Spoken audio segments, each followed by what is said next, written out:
we have a big treat. Miss Kay Robertson is known as the matriarch of the Duck Dynasty family, married to Phil, also cookbook author and restaurateur.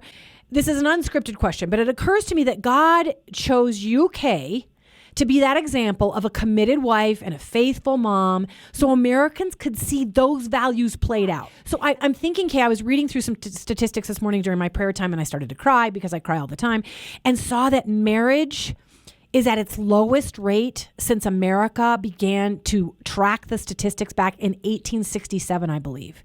And you want to stand as an example of good marriage and of love for God and love for family. I mean, what do you think about the fact that you're an example of that, Miss Kay? Well, all I know is a little girl, I stayed with my grandmother almost more than I did at my home. And she constantly talked to me about Jesus and about the Bible. And she was very simple. She didn't go to school only until she was 15. But we would sit in the swing, and she would, I guess you'd call it, preach to me a lot. And she told me that when I got married, that one day I would have to fight for my marriage. So I needed to understand how important marriage was. And she talked to me about the vow you make to God and all that. I'm a little girl, so I'm thinking, why is she telling me all this? Yeah. But to this day, I know exactly why she told me all that. Because even though I found my pioneer that I wanted so bad, you know, he was a good old boy. But after we married at such a young age, we had Alan on the way, and he was going through college and a football scholarship. He was with the boys so much in the dorm because they wanted them to concentrate on football, that he seemed to be away from us, and there's when the devil really entered him and took him away spiritually for 10 years. And during that time, it was really rough. Tell me why. You talk about it in the book, and you talk about your grandma giving you that lesson. You're going to have to fight for your marriage, and that particular sentence must have rang in your head over and over again. But for the mom listening today who is struggling in her marriage, or the mom that is looking for a new man because her last marriage failed, tell me what kept you there. What kept you there for 10 years patiently waiting while he was out drinking too much and philandering and the whole thing? What kept you there? He did it all. I will say this. I think my grandmother's words in her life and what she showed me was the best example I could ever have.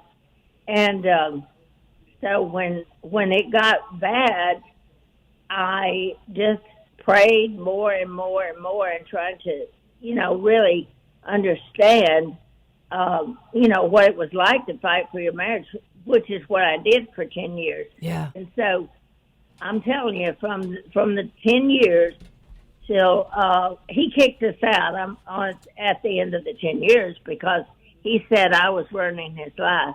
And I said, well, you've been running mine for about 10 years, but I hadn't went anywhere.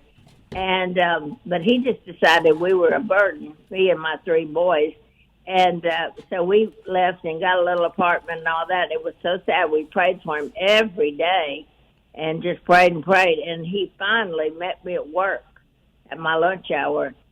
And I went out there. He was laying his head on the steering wheel of his old truck. And I thought, oh, dear, what is he, drunk or what?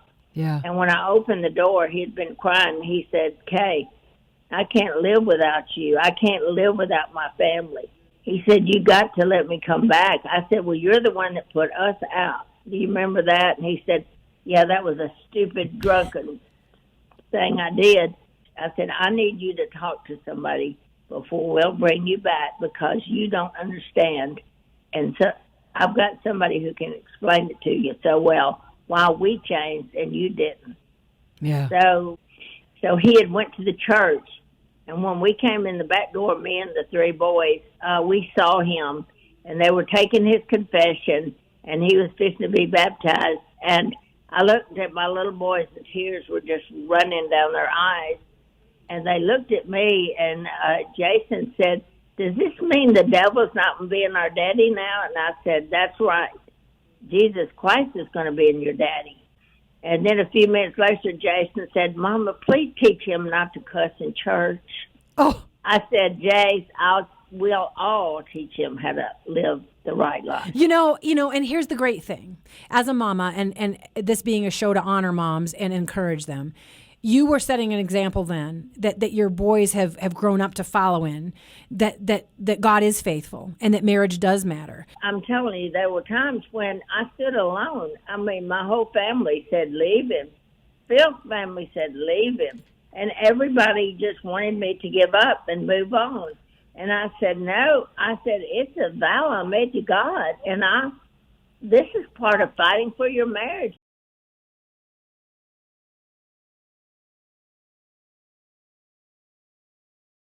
Alan came down to talk to us, and he was so serious, and he told us, he said, Mom and Dad, I've got something to tell y'all, and you're going to be shocked, but I want you to understand this is really true. And so, he told Phil, he said, Dad, we've got a sister. And he said, what? Yeah. And he said, this is really true. We checked everything. And so I said, look, all along when you were little, I knew there could be somebody show up and say, Phil Robertson is my dad. So I really waited, but by the time we are at this age, I didn't think it would happen. But when it did, we just accepted her and loved her, and she lives right beside us on top of the hill right now. And we eat together often, and we do things together, and we love it.